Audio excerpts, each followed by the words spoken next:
Welcome to qiphyedu. Today we'll be looking at Economics A2 level, paper 32, May June 2023. Alright, let's start. So for the first question, it says studies show that some dentists replace patients' teeth more often than is necessary. And which factor helps to explain why excessive dental treatment may take place?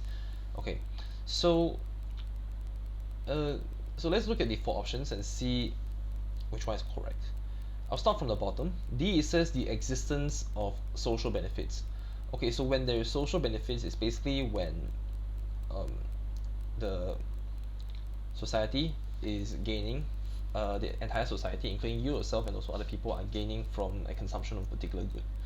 Okay, so when you try to compare this with the question, if you take it and then put it side by side, and it says that it replaces patients' teeth more often than necessary. This means that um, the fact that the service is provided at an excessive level means that we are not at a social optimal level. Therefore, D is incorrect because of that. And C, it says the existence of positive externalities. Okay, so if there is an existence of positive externalities, then the question should be: studies show that some dentists replace patients' teeth less often than necessary. Then only then there will be existence of positive externalities. In this case, it's negative externality. Therefore, C is incorrect because it's too excessive. In this case, you're not providing at the efficient level. B, it says the existence of dynamic efficiency is basically when the increase in technology would help to produce would help to improve the efficiency of the product. In this case, it's not. So B is also incorrect. So the answer is A, the existence of asymmetric information, which is insufficient information between the dentist and also the patient. Maybe the dentist, in most cases, the dentist will know more than the patient when it comes to replacing the teeth. So A is the answer. Question 2. The diagram shows an individual's indifference curve, I1 for apples and pears. And what can be concluded from the movement from point X to point Y on this curve? Okay, so this indifference curve is basically the maximum combination of two goods that would provide equal marginal utility to the consumer. So let's look at the four options here. A, it says the individual can afford more apples than pears. This is incorrect. Now, this indifference curve is basically it's basically showing the maximum combination of two goods that a person can buy. So he can buy he can buy equal amount. Like if let's say the budget line is like this, then he can buy here, then he'll be able to maximize his utility. Or he can choose to buy more pears and then buy less apples. But this doesn't mean that the individual can afford more apples than pears. Alright, this is not what can be concluded from the indifference curve, because like what I mentioned just now, the indifference curve is about marginal utility. So B, it says the individual has not changed their total utility. This is correct. And C, it says the individual prefers apples to pears. That's incorrect because like what I mentioned is marginal utility. So regardless of where you move on the indifference curve, it's still going to be the same utility that you'll be getting from both of these goods. And D, it says the individual has gained more utility by moving from point X to Y, which is incorrect. It's the same. So answer is B. Question 3, what is not necessary to for successful price discrimination? Okay, successful price discrimination, there are three types of price discrimination. One is first degree, second is second degree, and third is third degree. First degree is basically when the seller charges a different price for every single individual. Second degree is basically when you charge a different price when you buy more of that good. Let's say if you buy 2 or 3 of these items, then you probably get lower price for each unit. And then third degree is basically when you charge a different group a different price. Like for example, a concession fare for students or for the elderly, right? So if you look at the fourth option, A, it says the ability to separate markets. This is an ability for successful price discrimination. So A is correct. A is one of the necessities for successful price discrimination, so it's not the answer. B, it says different price elasticity of demand. This is also one. And C is monopoly power. So this is also one. And D is price leadership, but price leadership is not necessary for successful price discrimination, because price leadership is basically when you are the one who would be leading the prices and people will be following your prices. That will be in oligopoly, or probably um, in markets other than monopoly, basically. So answer is D, right? Question 4, the diagram shows the cost curves of a firm and what is the level of output below which the firm will shut down in the long run. Okay, so if you look at this diagram here,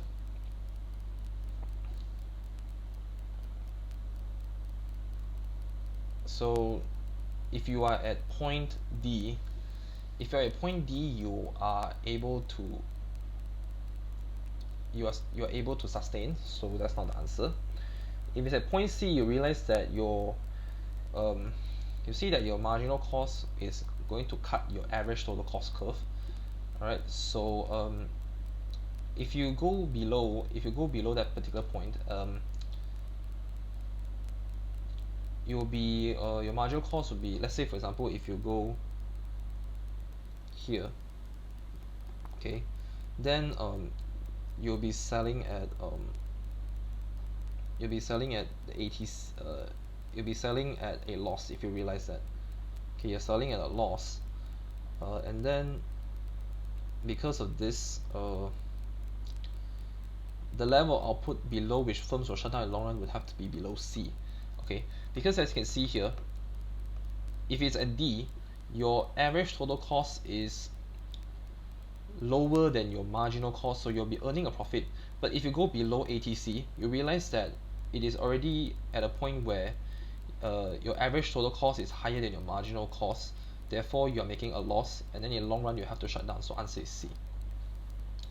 Question 5, steel producer X takes over its main competitor steel producer Y, and what would X expect to happen to the average revenue for its product and its long run average cost as a result of this takeover? Its average revenue would increase, so AB is incorrect, and its long run average cost would decrease because of economies of scale. Reason for that being, when you increase your scale of production, your LRAC would decrease, so there's economies of scale, and the average revenue would increase, because if you merge, that means there'll be less companies in the market. Let's say for example this originates a duopoly, and then you take over, it becomes a monopoly, so your average revenue would increase because everyone have to buy your product. So yeah, that's the answer. Question 6, which statement is correct? External benefit minus private benefit equals social benefit. This is incorrect. And B says private benefit minus external benefit equals social benefit. Incorrect. And C says social benefit minus external benefit equals private benefit. This is correct. D says social benefit plus private benefit equals external benefit. Incorrect. If it's social benefit, it's private benefit plus external benefit, but not the other way around. So answer is C. Question 7, what can be done to help to overcome moral hazard? Okay, A, it says charging the same insurance premium to all people in the same age group. This is incorrect, because if you charge the same insurance premium to all people in the same age group, some people who are older, they won't be able to afford that particular price. People who in the working population may be able to afford it, but not all people. And B, designing insurance contracts so that the insurance company and client share any loss. Yep, so this will overcome moral hazard, so B is the answer. Let's look at the other two options. C, it says giving unconditional financial support to banks to protect jobs. Unconditional financial support, so nope, there is moral hazard. And D, guaranteeing jobs for bank managers to provide a sense of security, also another moral hazard, so answer is B. Question 8, which action would produce a positive externality of production? So underproduction, or underconsumption. In this case, production, so it's underproduction. A, it says a child is vaccinated against measles. This is incorrect. B, it says the consumer donates products to a local food bank. This is incorrect. C, it says a firm rebuilds a local road when constructing its new factory. This is correct, because it will provide positive benefits to other people when you construct a local road, because other people will also be using the road. And D, says the government pays the subsidies to firms producing cars. This is incorrect, because if you produce cars, it will result in pollution, so in this case it's negative externality, so answer is C. Question 9, a privately owned sole supplier of gas operates in an unregulated market with high barriers to entry and exit. And which role is most likely to indicate the economic efficiency resulting from the firm's position in the market? Okay, so privately owned sole supplier of gas operate in an unregulated market with high barriers to entry and exit. Sole suppliers, so it's a monopoly, and it's an unregulated market. So basically in this case, there would be no productive and no allocative efficiency, so C and D is wrong, because it's already a sole supplier, and then there's high barriers to entry and exit, so you're paying a high sunk cost, and then so that means that you'll be producing. There's a possibility that you'll be producing at a loss, uh, and then but then there will be dynamic efficiency because of the fact that there's an increase in technology. There's technological advances that will help you to increase efficiency. So in this case, the answer would be B. Alright, so answer is B. So in this case, of course we already know that it's a monopoly, so productive allocative efficiency is no.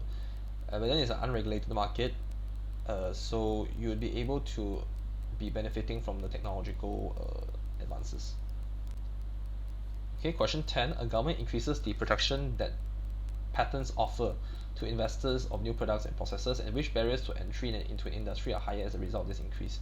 Okay, increases protection that patents offer to inventors of new products and processes. So this would be legal barriers, because patents would basically result in, it's basically like a right to a product that is invented by somebody, so you need to pay patents, but it's also a law issue here, so it's legal barriers. So answer is B, so that you won't be copying other people's products. Question 11, the table shows how a firm's total cost changes as more workers are employed, and what would be the effect of employing a third worker on the firm's average cost and its marginal cost. Okay, so your total cost for hiring one worker is 1,200, and then for the second, if you hire the second worker, is another 800, and then for the third worker is 700. So your marginal cost would decrease, and then your average cost would decrease. If you look here, because from one worker to two workers it's 1,200, so the extra is 800, and then from 2 to 3 is another 700. You divide 2,700 with 3, you get 900, and then you divide 2,000 with 2, you get 1,000. And then for 1 is 1,200. So both of them are decreasing. So answer is A. Question 12, a government hopes to build an athlete stadium to hold the World Games. The stadium would have high private and external costs, but it would increase national pride. And why would it be difficult to use cost-benefit analysis to decide whether to build the stadium? Let's look at the 4 options here. A says the materials needed to build a stadium would need to be imported. This would be easy for cost-benefit analysis. B says the external cost of clearing land for building will outweigh the private cost. This is incorrect. C says the stadium will not be used much for athletes after the World Games. So all 3 of these could be determined using cost-benefit analysis. So the answer here would be D. The valuation of national pride will be complex to assess. So answer is D.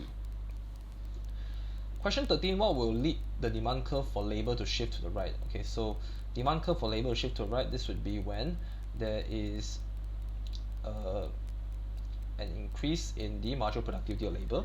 A is incorrect in this case, and a decrease in wage rate would not increase the demand, would not shift the demand curve to the right. So it's C, and it's not D. Answer is C. Question 14, the production schedule indicates how total output increases as up to 5 workers are employed per week. And what is the marginal product when the average product per worker equals 7 units? So average product per worker. So in this case, if you see here, if it's 1 worker, it's 6 units, 2 workers would be 13 units, the marginal product would be 7 units, because the additional units that can be produced by extra worker would be 7, and from 2 to 3 would be 8, and then from 3 to 4 would be 6.5. So if the average product per worker equals 7 units, that would be 21 divided by 3. That means that for 14 the marginal product would be 8 units, so answer is D. Question 15, what is likely to cause a more equal distribution of income in the long run? A says a reduction in top rate of taxation, incorrect. B says an increase in government spending on education and training. This is possible, yep, so this could be one of the answers, but let's look at the other 2 options. C says an increase in unemployment, which is incorrect. D says privatization of the education sector, which is incorrect. So in order to have a more equal distribution, everyone should have the equal chance of getting education and training and to improve their skill sets. So answer is B. Question 16, Immigrants are awarded entry points according to their ability to fulfill criteria set by the Canadian government. A new express entry system for the immigration of skilled workers was introduced. The diagram shows the change in the relative importance or weighting given to these criteria between the old and new systems. Right, and what can be concluded from the diagram? So let's look at A. Canada intended to maintain the same level of skilled immigrants under both systems. So if you look at the old system, the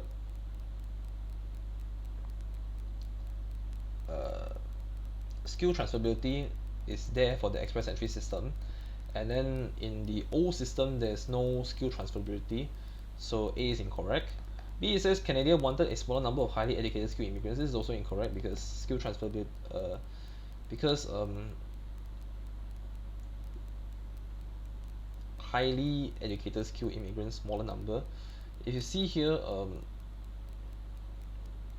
the skill transferability, it's this much, and then the job offer is higher, much higher. So B is incorrect. And C, certainty of employment for skilled immigrants was made the main criterion, which is correct. And D, it says skilled immigrants needed to have fewer years of work experience than previously. This is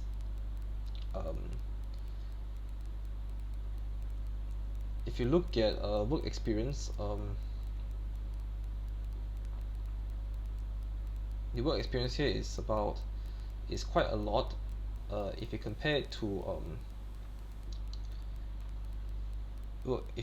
to basically the old, if you could compare it to express entry system, you see that the work experience is much higher, and then skilled immigrants need to have fewer years of work experience than previously. This is not concludable because we can't see what's the year. It's just a percentage, so answer is C. Question 17, the government imposes a maximum price for electricity, and which statement justifying this measure might be considered valid on economic grounds? Maximum price for electricity, let's look at the four options. A, it says it will encourage electricity supply to invest in additional capacity. Is incorrect because it'll be churning a loss. B, it says it will increase the incentive for consumers to conserve energy. Incorrect. C, it says it will prevent the monopolistic exploitation of consumers. This is possible. And D, it says it will prevent rationing electricity through power cuts. Incorrect. So B is incorrect because it says it will increase incentive for consumers to conserve energy, but it won't conserve energy because it's a maximum price. And then C, it says it will prevent monopolistic exploitation of consumers. So yes, that's possible. So that's why answer is C instead of all the other three. Question 18, which statement best describes demand-induced investment? So investment because of demand. So A, it says it is spending on capital goods by firms because the rate of growth in demand for final goods and services increases. This one is correct. B, it says it is spending on capital goods because cost of borrowing has fallen. No, because it's demand-induced investment, so it has to do with the demand for the goods themselves. And C, it is spending on capital goods by firms because they want to access new technology to improve output per worker. Incorrect. D, it says it is spending on new capital goods by firms replacing old and obsolete capital goods. All three of these are not demand-induced investment. The only one that is induced by demand is A because of the increase in demand for all goods and services.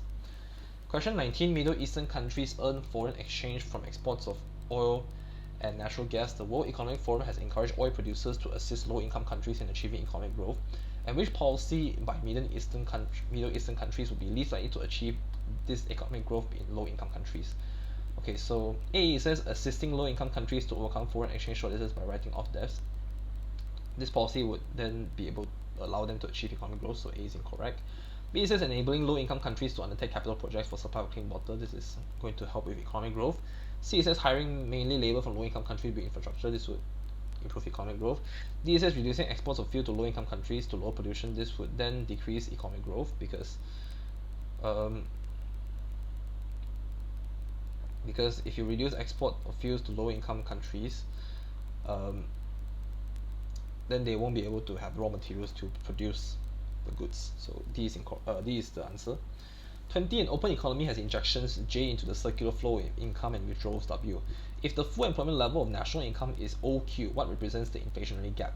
Okay, so the inflationary gap would basically be the vertical gap. If it's the horizontal gap, it's the output gap. The horizontal one would be your inflation gap or deflationary gap. So in this case, would be S to R because you can see it is because the injection and the withdrawal curve is actually touching at point point T instead of point R, so the inflationary gap would be SR, so answer is C. Question 21, which condition will produce the highest value of national income multiplier in an open economy with a government sector? Okay, so national income multiplier. So A, it says high average and marginal tax rates, it's incorrect. And B, it says high marginal propensity to save, which is incorrect. Both of these are basically just withdrawals. And C, low level of autonomous consumption. It's also decrease in the withdrawals. So D, it says low marginal propensity to import. This one is correct because you won't be bringing money outside the country. You're spending in your local. You're spending basically for local goods. So answer is D. Question 22, which type of unemployment can be classified as voluntary? So voluntary unemployment could be frictional unemployment or seasonal unemployment. Frictional unemployment is caused because you are changing from one job to another. Seasonal unemployment is basically caused by the fact that you have no job during the season. And then involuntary unemployment is basically unemployment that is of no choice. For example, structural unemployment and cyclical unemployment. Cyclical unemployment is caused by economic recession, meaning the decrease in aggregate demand. And then for structural unemployment, it's basically a change in the technological processes, and you do not have the required skill set to continue the job, so you have no choice but to be unemployed. So in this case, which unemployment can be classified as voluntary? It should be frictional unemployment. So answer is B. Question 23, increased borrowing by the government results in higher interest charges, and this leads to less private investment expenditure. Of what is this an example? So increased borrowing by the government results in higher interest charges, and this leads to less private investment expenditure. This is crowding out. So answer is B, because crowding out is basically when you increase your borrowing resulting in less private investment, and then there will be more public sector investment and all those, so that will be crowding out. 24, governments set economic policy aims, and what will be less likely to occur if all these aims are achieved? So A, it says a decrease in the average standard of living. This will be less likely to occur because if you look at the other three, let's look at it and see why. B, says a decrease in currencies foreign exchange rate. This is incorrect. If the aims are achieved,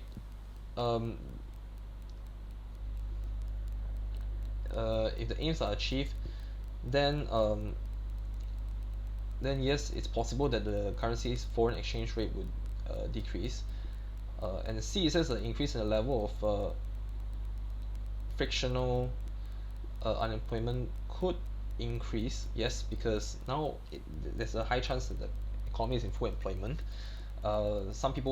People are just voluntarily unemployed. B, in this case, right, decrease in currency's foreign exchange rate, because there's an increase in aggregate demand, therefore the price level will also increase. And then in this case, right, items will become relatively more expensive. People will choose not to buy it anymore. That's why there's a decrease in currency foreign exchange rate. And D, an increase in real inflation. Yeah, like what I mentioned just now, AD will increase. So yep, so BCD is not the answer. Answer is A. Question 25, the government decides to raise the rate of value added tax, and what does it suggest is the government's main macroeconomic objective? Raise the value of value added tax. A, it says to reduce the budget deficit.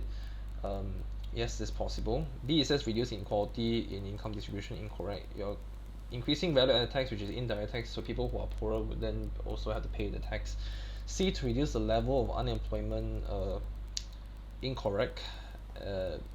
And D, to reduce the rate of inflation.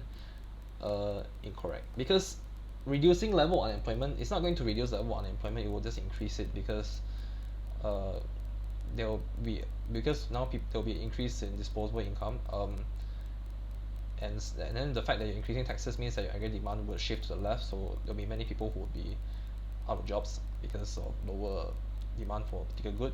And then if you increase value added taxes to the item itself, the cost of production will increase, so the supply curve will shift to the left, resulting in an increase in price level. So answer is A. Question 26, an economy imports most of the factors of production used in the manufacture of its exported goods, and what effect would depreciation of this country's rate of exchange have? So it imports most of the factors of production used in the manufacture of exported goods. So it imports most of them.